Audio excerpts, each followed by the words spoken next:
কলকাতা থেকে মাত্র একদিনের ছুটিতে এই মন্দিরে আসা যেতেই পারে।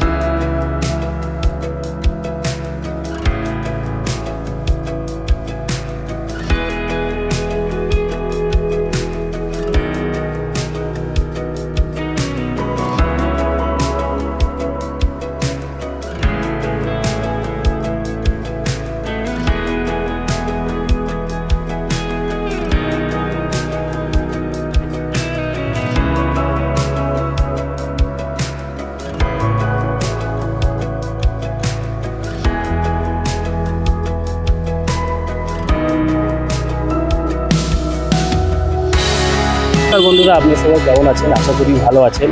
আজকে আমি আপনাদেরকে নিয়ে যাব এক প্রাচীন আর ঐতিহাসিক মন্দির। এটি কলকাতার খুব কাছে পড়বে, আর এটি পড়ছে ব্যারাকপুর বা টিটাগড়ের কাছে। তো চলুন আপনাদেরকে এই মন্দিরটি ঘুরিয়ে দেখাই। আমি শান্তনু, আপনারা দেখছেন জার্নি উইথ শান্তনু। তো আপনাদের যদি এই ভিডিওটি ভালো লাগে অবশ্যই চ্যানেলটিকে সাবস্ক্রাইব করে পাশে থাকবেন, আর ভিডিওটি যদি ভালো লাগে তো ভিডিওটিকে লাইক করে দেবেন। আমি এখানে হাওড়া থেকে ব্যারাকপুরের বাস ধরে টিটাগড়ে নেমেছিলাম। সময় লেগেছিল 1 ঘন্টা। আপনারা এখানে শিয়ালদহ থেকে ট্রেন ধরেও আসতে পারেন। নামতে হবে টিটাগড় স্টেশনে। টিটাগড় স্টেশন থেকে মন্দিরটি কাছে পড়বে। এইটি হচ্ছে বিটি রোড, আর আপনারা যদি বাসে করে আসেন তাহলে আপনাদেরকে টিটাগড় বাস স্টপেজে নামতে হবে। আর এই রাস্তাটা দেখছেন, এইখান থেকে ওই সোজা রাস্তাটা, ওইটা হচ্ছে টিটাগড় স্টেশন থেকে আসে। ওখান থেকে এসে আপনাদেরকে রাস্তা করতে এই দিকে যেতে হবে। আর এখান থেকে ওই 10 থেকে 15 মিনিট মতো সময় লাগবে। আপনারা ওইখানে দেখছেন টোটো দাঁড়িয়ে রয়েছে, টোটো করে আপনারা যেতে পারেন। তো চলুন যাওয়া যাক। আমি এখন হেঁটেই যাচ্ছি, আর এই রাস্তা দিয়ে হেঁটে যেতে অন্নপূর্ণা মন্দির পর্যন্ত ওই 13 মিনিট মতো লাগবে। তো আপনারা হেঁটেও যেতে পারেন আর টোটো করেও যেতে পারেন। তো বন্ধুরা, মেন রোড থেকে বেশিক্ষণ লাগলো না এখানে আসতে। ওই সামনে দেখতে পাচ্ছেন আপনারা মন্দিরের চূড়া দেখা যাচ্ছে।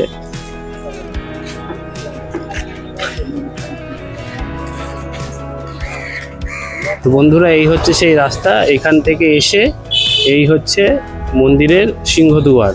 এখান থেকেই আমাদেরকে প্রবেশ করতে হবে। এটা হচ্ছে মন্দিরের সিংহদুয়ার। তো চলুন যাওয়া যাক মন্দিরের দিকে।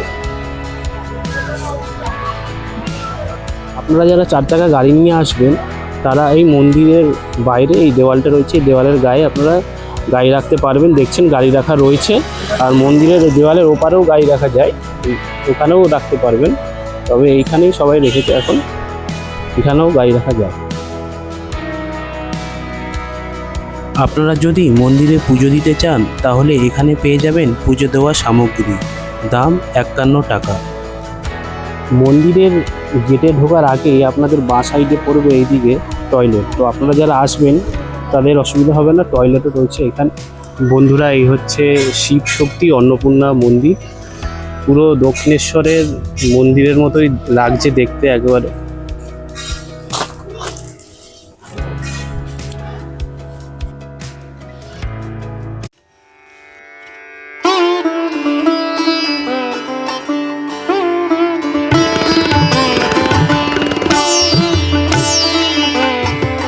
বন্ধুরা, এইখানে এসে এই মন্দিরে এসে আপনাদেরকে প্রথমে ভোগের কুপনটা কেটে নিতে হবে।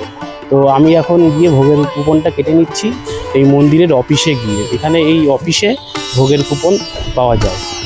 এইটি হচ্ছে মন্দিরের অফিস ঘর, এখানে গিয়েই আমাদেরকে কুপন কাটতে হবে। বন্ধুরা, আমি ভোগের কুপন কেটে নিয়েছি। অফিস ঘরে 5 নম্বর রুমে গিয়ে ভোগের কুপন কাটতে হয়। আর এই হচ্ছে ভোগের কুপন। আর এইখানে মাকে আমিষ ভোগও দেওয়া হয়। সেই আমিষ ভোগের দাম হচ্ছে 200 টাকা। তো আপনারা যদি এই আমিষ ভোগ পেতে চান তাহলে এখানে এসে বলতে পারেন, আর এই 200 টাকা এখানে আমিষ ভোগের দাম দেয়। আর আমি যেটা কেটেছি ওটা হচ্ছে 120 টাকা। নর্মাল যেটা ওটা হচ্ছে 120 টাকা, আর আমিষ ভোগ 200 টাকা। এই মন্দিরে জুতো রাখার জায়গা আছে, তবে এইখানে সেই জায়গাটাতে এখন কাজ হচ্ছে।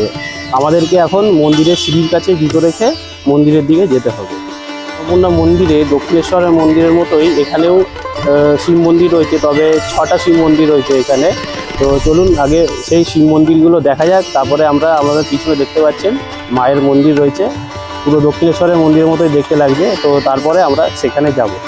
আগে এই মন্দিরটি দিয়ে শুরু করা যাক, এই শিব মন্দিরটি দিয়ে। তো এই হচ্ছে ভোলে বাবা। আর এই শিব মন্দিরটির নাম হচ্ছে শ্রী শ্রী কপিলেশ্বর। আর তারপরে এদিকে একটা রয়েছে, পরপর 6টি মন্দির রয়েছে।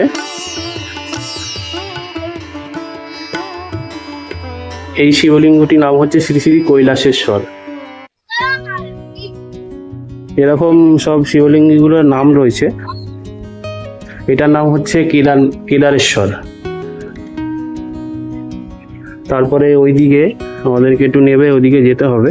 ওই সামনে রয়েছে আরো 3টি শিব মন্দির।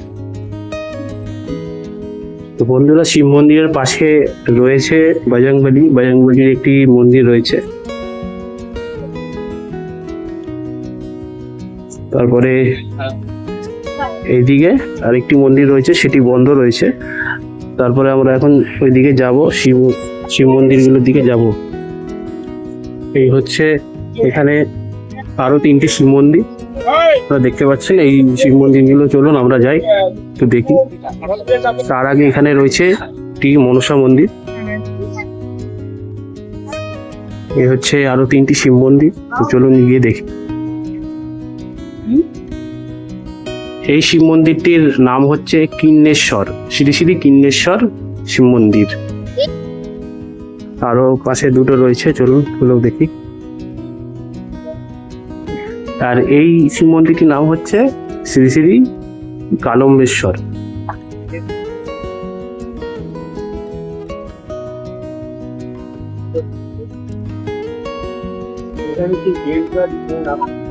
আর এটির নাম হচ্ছে কল্যাণেশ্বর। তো এই 6টি মন্দির আপনাদেরকে দেখালাম। সোজা ওইদিকে 3টে আর এইখানে 3টে রয়েছে। আর এই শিব মন্দিরের পাশ থেকেও, পেছন দিক থেকেও যাওয়া যায়। আপনারা প্রদক্ষিণ করতে পারবেন এই শিব মন্দিরগুলো।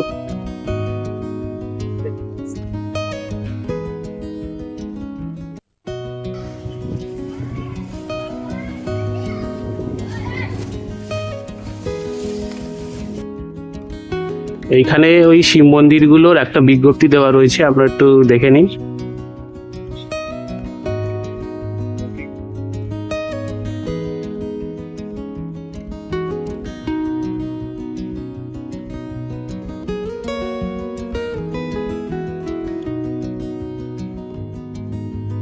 বন্ধুরা, শ্রী রামকৃষ্ণদেব এই অন্নপূর্ণা মন্দিরেও এসেছিল। আর উনি এসে এইখানে একটি বেলগাছ রয়েছে, সেই বেলগাছটিতে এসে এখানে বসতেন। আর সেই বেলগাছটির নিচে একটি মন্দির রয়েছে, তো তাদেরকে দেখাচ্ছি। তো এই হচ্ছে সেই বেলগাছ, আর এর নিচে একটি মন্দির রয়েছে। এখানে এসে রামকৃষ্ণদেব এখানে বসতেন, দেখছেন এখানে লেখা রয়েছে। মা মনসার একটি এখানে মন্দির রয়েছে। এখানে এসে শ্রী শ্রী রামকৃষ্ণ পরমহংসদেব এখানে এসে বসতেন। বন্ধুরা, এখানে মা অন্নপূর্ণাকে দুপুর 1টার সময় ভোগ লাগানো হয়। তারপরে 10 থেকে 15 মিনিট পরে আবার এখান থেকে সেই ভোগ প্রসাদটি তুলে নেওয়া হয়। আর তারপরে ভক্তদেরকে ওই 1টা 30 মিনিটে ওই অফিস ঘরের বারান্দাতেই চেয়ার টেবিল পেতে ওখানে ভোগ প্রসাদ পরিবেশন করা হয় ভক্তদের। এই মন্দিরের পাশে একটি ধ্যান ঘর রয়েছে। এই ধ্যান ঘরটা দিকে আমরা যাচ্ছি, তো চলুন। এই হচ্ছে সেই ধ্যান ঘর। এই যেহেতু বন্ধ রয়েছে দেখতে পাচ্ছি, এখানে একটি ধ্যান ঘর, মানে এখানে যারা ধ্যান করতে চায় তারা এসে এখানে ধ্যান করতে পারে। তো বন্ধুরা, এই শিবশক্তি অন্নপূর্ণা মন্দিরটি রানী রাসমণির কনিষ্ঠ কন্যা এই মন্দিরটি প্রতিষ্ঠাত্রী দেবী। আর এই মন্দিরটি উনি প্রতিষ্ঠা করেছিলেন। আর ওনার এখানে একটি দেখতে পাচ্ছেন, এখানে একটি মূর্তি রাখা রয়েছে। এটাই হচ্ছে জগদম্বা দেবী, রানী রাসমণির কনিষ্ঠ কন্যার মূর্তি। উনি এই মন্দিরটি প্রতিষ্ঠা করিয়েছিলেন। এখানটায় দেখতে পাচ্ছেন, তাই লেখা রয়েছে।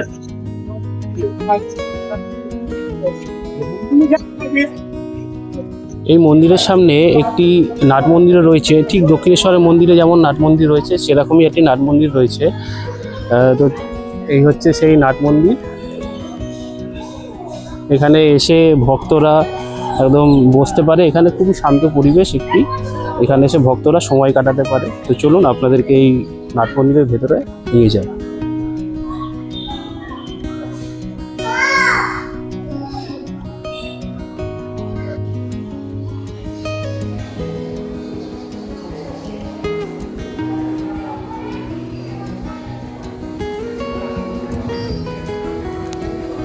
এই নাট মন্দিরটি খুবই শান্ত একটি পরিবেশ, এখানে ভক্তরা এসে মায়ের কাছে সময় কাটাতে পারে। এখান থেকে ঠিক সোজা মা, যেমন দক্ষিণেশ্বর মন্দিরে নাট মন্দির রয়েছে, মাকে দেখা যায়, ঠিক সোজা এখান থেকে মা অন্নপূর্ণাকেও দেখা যাচ্ছে। তবে এই মন্দিরের ভিতরে ভিডিওগ্রাফি করা হয়তো বারণ রয়েছে, তো দেখি চেষ্টা করে যদি ভিডিও করা যায় তাহলে অবশ্যই করব, যদি না করা যায় তাহলে আপনাদেরকে দেখাতে পারবো না। এই অন্নপূর্ণা মন্দিরটি খোলার সময় হচ্ছে ভোর 5টায়, আবার দুপুর 1:30টার সময় মন্দিরটি বন্ধ হয়ে যায়, আবার খুলে বিকেল 4টের সময়। সন্ধে 7টার সময় সন্ধ্যা আরতি হয়ে রাত 8টার সময় আবার মন্দিরটি বন্ধ হয়ে যায়। ভেতরে মা অন্নপূর্ণা আর ভোলে বাবা রয়েছে। ভোলে বাবা যেমন মা অন্নপূর্ণার কাছে আমরা দেখেছি ছবিতে, সেরকমভাবেই একটা ভোলে বাবা হাত পেতে রয়েছে মা অন্নপূর্ণার কাছে, এরকমই একটা বিগ্রহ রয়েছে ভিতরে। তো মোবাইল নিয়ে ভিতরে ফটো তোলা বা ভিডিওগ্রাফি করা নিষিদ্ধ রয়েছে, তো ওর জন্য দেখাতে পারলাম না আপনাদেরকে।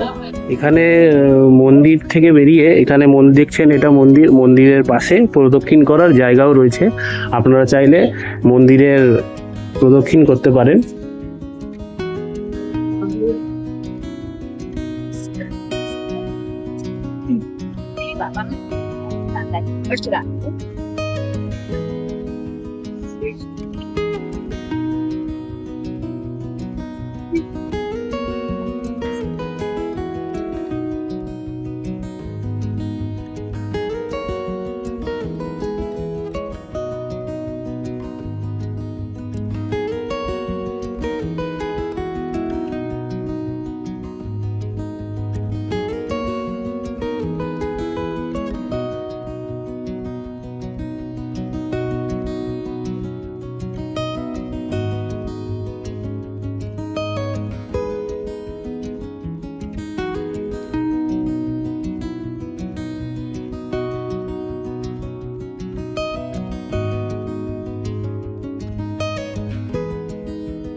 বন্ধুরা, এই অন্নপূর্ণা মন্দিরটি নবরত্ন মন্দির, আর এই মন্দিরটি হচ্ছে দক্ষিণেশ্বরের ভবতারিণী মায়ের স্থাপত্যে এই মন্দিরটি তৈরি। একদম খুবই এই মন্দিরটি মিল আছে, দক্ষিণেশ্বরের মন্দিরের মতোই এই মন্দিরটি তৈরি। একটি রানী রাসমণির কনিষ্ঠ কন্যা জগদম্বা দেবী এই মন্দিরটি তৈরি করিয়েছিলেন। মথুরমোহন বিশ্বাস, জগদম্বা দেবীর যিনি স্বামী ছিলেন, তার অনেক দিনের শখ ছিলেন একটি অন্নপূর্ণা মন্দির তিনি বানাবেন, কিন্তু তিনি বানাতে পারেননি। তবে তার স্বপ্ন পূরণটি তার স্ত্রী জগদম্বা দেবী পরবর্তীকালে করিয়েছিলেন। আর এই মন্দিরটি জগদম্বা দেবী যিনি ছেলে ছিলেন, তিনি এসে এই গঙ্গার ঘাটে একটি জায়গা খুঁজে তবে এই মন্দিরটি তৈরি করেছিলেন। এই মন্দিরটির সঙ্গে গঙ্গার ঘাট রয়েছে। এই হচ্ছে অন্নপূর্ণা মন্দির, আর এই শিব মন্দির দেখছেন, এই শিব মন্দিরের পাশে একটি গেট রয়েছে। এই গেটটি থেকে সোজা গেলে আপনারা চলে যাবেন গঙ্গার ঘাটের দিকে। ওই সামনে দেখতে পাচ্ছেন গঙ্গার ঘাট, এটিকে রাসমণি ঘাটও বলা হয়। এখানে ওই কালী পুজোর পরে যে ছট পুজো হয়, সেই ছট পুজোর সময়তেও এখানে প্রচুর ভিড় হয়, লোকজনরা আসে এখানে পুজো দিতে, প্রচুর ভিড় হয় এই গঙ্গার ঘাটটিতে। এই গঙ্গার ঘাটের পাশেই রয়েছে গান্ধী ঘাট, সেই গান্ধী ঘাটটাও খুব ফেমাস এখানে। আর সেই গান্ধী ঘাটেও ওই পুজোর সময়, ছট পুজোর সময় প্রচুর ভিড় হয়। তো আপনারা দেখতে পাচ্ছেন গঙ্গার ঘাটটি খুবই মনোরম। আর এখন মনে হয় জোয়ার রয়েছে, তার মধ্যে বর্ষাকাল, বৃষ্টিও পড়ছে। এখানে একটি মন্দির রয়েছে ভোলে বাবার, আর পাশে রয়েছে হনুমানজি। ভোলে বাবার পুজো হচ্ছে এখন।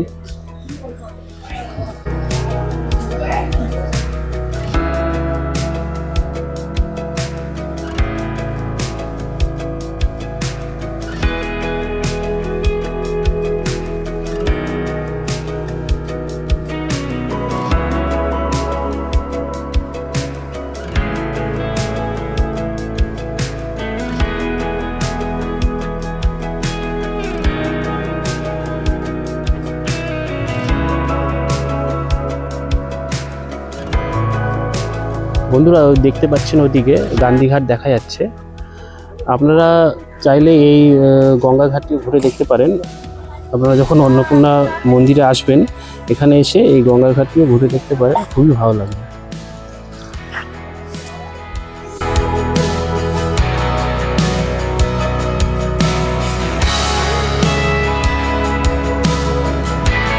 গঙ্গাঘাটের পাশে এখানে একটি পার্ক মতো করা রয়েছে, বসার জায়গা ফায়গা রয়েছে এখানে।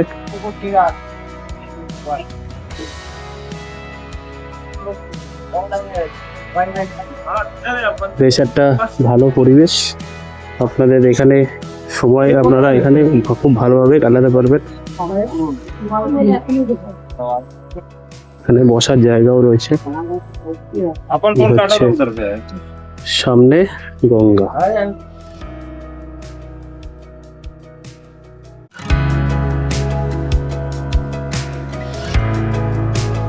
সামনে ওদিকে দেখতে পাচ্ছেন ওইটি হচ্ছে ফেরিঘাট, ওটিকে রাসমণি ফেরিঘাটও বলা হয়। একদিকে সবুজে ঘেরা সুন্দর পরিবেশ আর অন্যদিকে শান্ত গঙ্গার জল, তার সঙ্গে নদীর বুকে ভেসে চলা নৌকা আর দূরের মনোরম দৃশ্য। এই জায়গাটি সত্যিই অসাধারণ।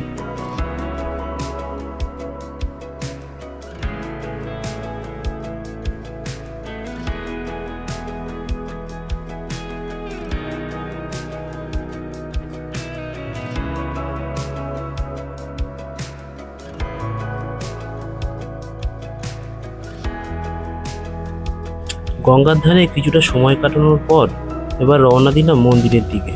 ঘড়িতে তখন বাজে দুপুর 1:30। ভোগ প্রসাদের সময় হয়ে এসেছে, এবার যেতে হবে।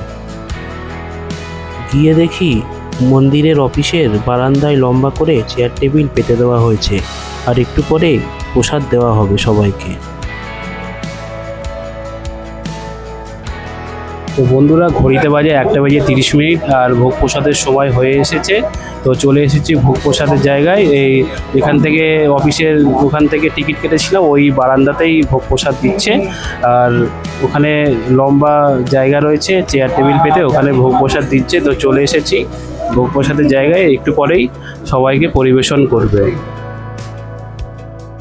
প্রসাদে প্রথমে ছিল বাসন্তী পোলাও ও আলু ভাজা, তারপর ভাত, ডাল, পটলের তরকারি, লাউয়ের তরকারি আর সবশেষে পায়েস, চাটনি আর পাঁপড়।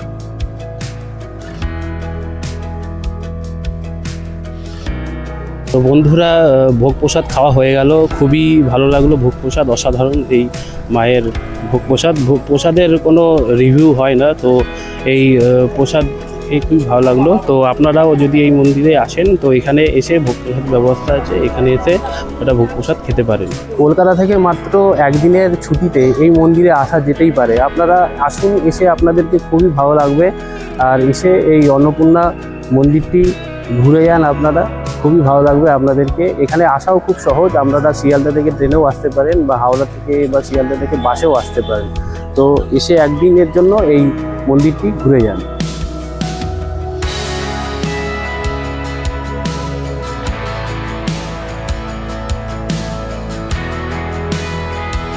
তো বন্ধুরা আজকের মতো ভিডিওটি এই পর্যন্তই। আপনাদের ভিডিওটি কেমন লাগলো অবশ্যই আপনাদের মতামত কমেন্ট করে জানাবেন, আর চ্যানেলটিকে সাবস্ক্রাইব করে পাশে থাকবেন।